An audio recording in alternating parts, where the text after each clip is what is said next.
Bienvenue sur le Gay Report. Cher Monsieur le Président de la République, vos activités politiques vous éloignent-elles trop de votre siège de président et sont-elles tout simplement en train de tuer l'État, par conséquent la République?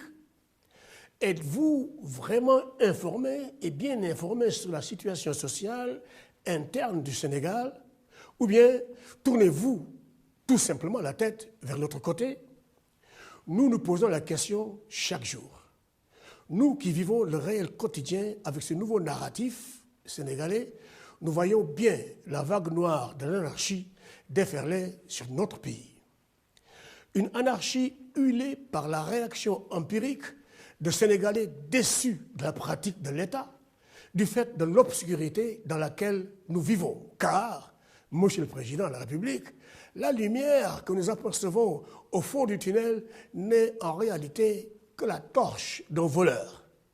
Le dernier scandale sur les abris provisoires pour les élèves sans classe proprement dite, ainsi que la manière dont des milliards ont été débloqués pour des entreprises non qualifiées, incapables de réaliser les œuvres, sont venus exacerber le marasme stagnant et sanglant installé déjà dans nos cœurs par l'affaire des 1000 milliards du Covid. Les images de ces élèves assis par terre ou sur des briques dans un pays d'éducation comme le Sénégal, doté d'une formidable élite nationale et internationale, respectée, eh bien, Monsieur le Président, ces images-là sont tout simplement indignes.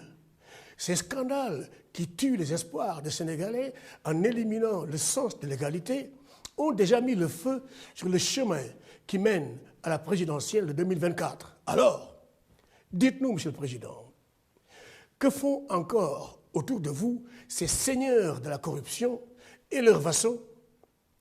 Croyez-moi, ces scandales ainsi que plusieurs autres impunités et malversations actives dans notre pays que nous avons dénoncées à maintes reprises devant ces caméras auront les pires effets sur les chances du candidat de votre parti à l'élection présidentielle de 2024, car les blessures seront encore fraîches. Autre chose, Monsieur le Président, le monde entier, le monde des grands démocrates duquel le Sénégal semble s'extirper, désinvolte et progressivement achève de nous placer sur la liste des pays en retard sur la pratique de la démocratie. Notre démocratie recule et s'estompe chaque jour, car dans notre pays, ici au Sénégal, les opposants sont harcelés, les porteurs d'opinion intimidés, et le tout dans une ambiance de scène de violence, de persécution et d'intimidation honteuse. Pour terminer, Monsieur le Président de la République, nul besoin pour moi de revenir sur l'anticonstitutionnalité, que dis-je, l'illégalité de votre candidature pour un troisième mandat. Seulement, au vu de tout ce qui se dit et se fait sur le plan du droit dans notre pays, au vu des changements et aménagements dans les rangs des juges et devant votre silence, l'opinion s'attend à une validation d'un troisième mandat par le Conseil constitutionnel.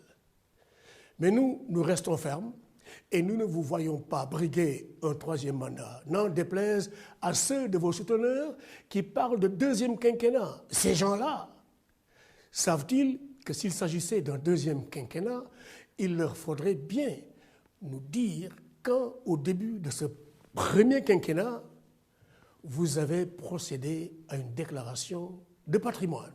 Car, sur le plan strictement juridique, tout président qui commence un mandat doit faire une déclaration de patrimoine. Cette question, tout comme nous, vous ne l'ignorez pas. Et pourtant, vous ne dites rien aux Sénégalais.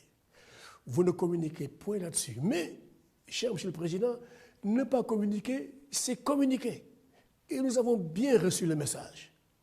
Vous avez un candidat dont les oreilles, comme cela se ferait avec le magicien, et son lapin sortent de plus en plus distinctement de votre chapeau.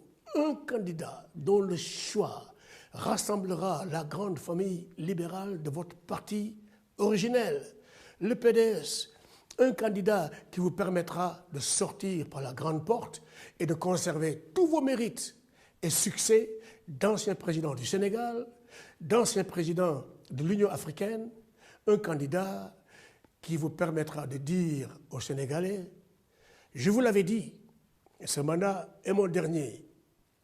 Enfin, un candidat qui vous permettra de respecter votre parole, la parole donnée du président de la République, et sauver la hauteur et la noblesse de cette fonction.